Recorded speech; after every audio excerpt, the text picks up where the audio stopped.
My name is Chris Neby. I'm the creator of the Mysterious China series. It is a collection of award-winning feature-length documentaries which showcase the epic cultural heritage of China. Given the recent events of March 2008, I believe it is important to clarify the political history of Tibet. Tibet is about half the size of Europe with a population of only 3 million. As far back as the 13th century, Tibet was officially listed as part of the Middle Kingdom in the maps of the Yuan dynasty, one of the most progressive Chinese dynasties. Buddhism, a religion that originated in India, was introduced to Tibet in the 7th century. Tibetan Lamaism is a form of Buddhism intermingled with Bon, the ancient indigenous religion of Tibet. Lamaism made every effort to suppress Bon for the centuries to follow. With the introduction of Buddhism from India came the Indian caste system in all its demeaning form. Rigid laws divided Tibetans in 3 castes. Each caste comprised 3 ranks. The first caste included the living Buddha, upper senior class monks, and the aristocracy. Their lives were valued in pure gold equal to their body weight. The second caste included lower-ranking monks, officials, and merchants. The third caste was for manual laborers, women, butchers, blacksmiths, hunters, herdsmen, and entertainers. Their life was valued equal to a rope of straw. The first caste made up less than 5% of the Tibetans, but they were the ruling class. They owned all the land, pastures, forests, mountains, rivers, and lakes, as well as the bulk of the livestock. 95% of the Tibetans were slaves or serfs. The first caste enjoyed the right to enslave and to buy and sell slaves and serfs. In the eyes of their masters, they were no better than beasts of burden. For centuries, ordinary Tibetans suffered barbaric exploitation and subjugation, all in the name of a feudal theocracy. When discussing Tibet, it is important to realize that for much of China's epic 5,000 years of civilization, they were far more advanced than Western cultures. The Chinese were the first to invent paper, paper money, printed books, gunpowder, porcelain, cast iron, and the magnetic compass. During the last 2 centuries, however, China's relationship with the West has been tragic because of the oppressive colonial Western powers and Imperial Japan. Subsequently, for protection, China isolated itself from the outside world. The result is that today, China is still a developing nation facing many problems, but it is rapidly solving them with ingenuity and diligence. In recent years, official documents have come to light which expose the many plots hatched by foreign interests to carve off a piece of Tibet or split the entire Western region from China.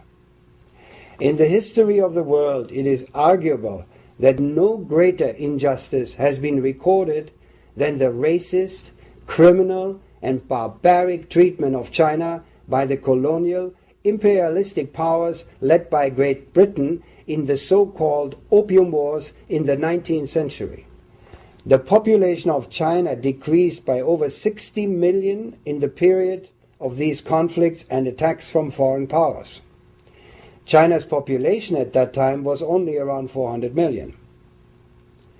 In their ceaseless efforts to take advantage of China, the British, while ruling India, created a political incident in the early part of the last century and annexed a semi-tropical region south of the Himalayas. This area had been part of China since ancient times, when this was a holy place for the worshippers of the indigenous Tibetan religion known as Bon. After declaring independence, a few years later, the Indian government incorporated the annexed area into the new India. To this day, this border dispute remains unsolved and continues to taint Indo-Chinese relations. With British support and encouragement, Tibet declared independence from China in 1913. This claim of independence was never acknowledged by China, as it had much more pressing problems to deal with. The Qing dynasty had fallen, and the new central government in Beijing faced many problems trying to consolidate the rest of China, all the while fighting warlords backed by foreign powers. It was in 1950, after ending the Chinese Civil War and defeating the Imperial Japanese Army, that the central government firmly asserted its presence in Tibet.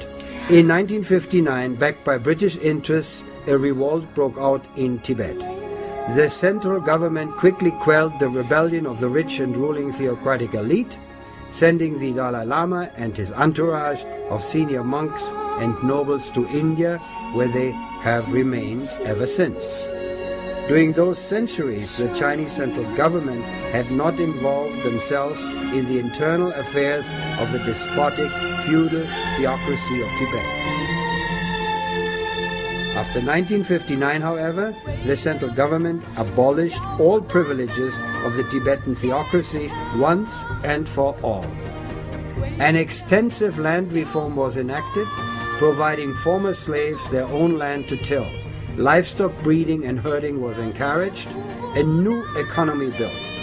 For the first time in history, the majority of the Tibetans were able to take control of their lives and decide their own destiny.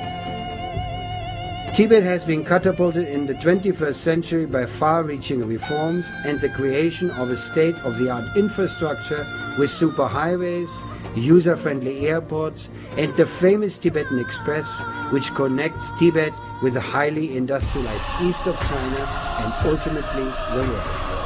The Tibetan economy has flourished and created fundamental socio-economic changes in this once impoverished and inaccessible remote western region of China. The harmonious coexistence of modern Tibet's daily life with the deep religious devotion of the Tibetans is a remarkable result of the central government's policies.